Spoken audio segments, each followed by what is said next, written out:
Break के बाद एक बार फिर से आपका इस्तकबाल करते हैं। जम्मू कश्मीर में एक लंबे अरसे के बाद स्कूल दोबारा खुल गए हैं। कोविड की वजह से 24 मार्च से स्कूल बंद थे। आज पहले दिन स्कूलों में तलबा की तादाद बराए नाम देखी जा रही है।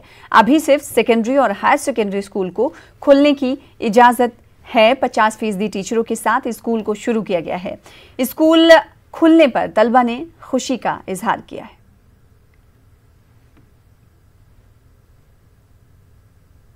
महीने के बाद स्कूल आए, मतलब अब ना इतना एनवायरनमेंट चेंज हो गया स्कूल का, मतलब घर में इतने डिप्रेस थे, मतलब अटेंशन डाइवर्ट नहीं हो रहा था। अब हम स्कूल आए तो हमारा अटेंशन भी डाइवर्ट हो जाएगा और सोशल डिस्टेंसिंग भी है, यहाँ पे प्रिकॉशंस के साथ स्कूल आना है। तो आई होप मतलब इसके बाद कोई और मतलब ऐसा केस ना हो जाए जिससे मतलब हम भी पैनिक हो जाए। मैं बहुत ही ज़्यादा खुश हुई थी परसों आप हमारे स्कूल वापस से ओपन हो रहे, लेकिन एक मसला है कि अब जो हमारा सिलेबस हुआ वो हम अब पूरा नहीं कर पाएंगे, क्योंकि हम देते थे ऑनलाइन जूम क्लासेस, वो ये बट कनेक्ट किसी का नहीं होता था, वो नहीं होता था। लेकिन तब मैं बोल रही हूँ अब बहुत ही ज़्यादा मैं एक्साइटेड हूँ इस टाइम। ये बहुत है, this is the welcoming step. मगर एक ही चीज़ हमें ध्यान में रखनी है, बच्चे हमारे जो हैं अभी इनको सिखाना पड़ेगा social distance, mask, how they can save themselves. पहले तो जान है, जब जान है फिर जहान है। तो पढ़ेंगे ये तभी जब इनका हेल्थ ठीक रहेगा। अच्छी बात है, लेकिन but we have to take many precautions. Unlock 4 के तहत आज जम्मू कश्मीर में स्कूल खुले हैं। हम इस वक्त girls higher secondary school Kothibagh में हैं। यहाँ पे आप देख सकते हैं कि कुछ बच्चियाँ यहाँ पे स्कूल आई हैं, क्योंकि अनलॉक 4 के तहत बच्चों को ये मर्जी दी गई थी, उन पे ये मुनहसर था कि वो स्कूल आना चाहें या ना आना चाहें।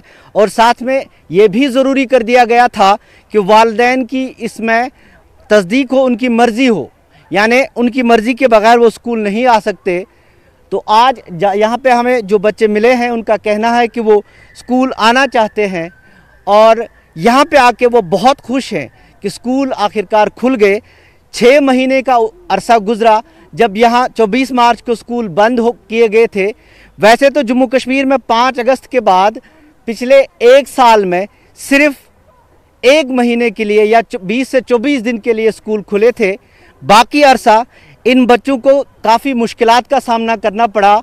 हाँ, ये बात ज़रूर है कि अब की बार जो असातिज़ा है उन्होंने ऑनलाइन क्लासेस पे काफ़ी मेहनत की। महकमा तालीम ने भी रेडियो पे, टेलीविज़न पे और ओपन ईयर क्लासेस चला के बच्चों को तालीम देने की कोशिश ज़रूर की, लेकिन बहुत कुछ ऐसा है जो सिर्फ स्कूलों में ही किया जा सकता है, घरों में या टेली क्लासेस में नहीं। फ़िलहाल यहाँ कुछ रौनकें फैली हैं। उम्मीद यही करेंगे कि कोरोना पे कुछ हद तक काबू पाया जा सके ताकि तालीम का सिलसिला फिर से स्कूलों में चल पड़े। शबीर शाह के साथ शब्बीर अहमद, न्यूज़ 18 उर्दू, श्रीनगर।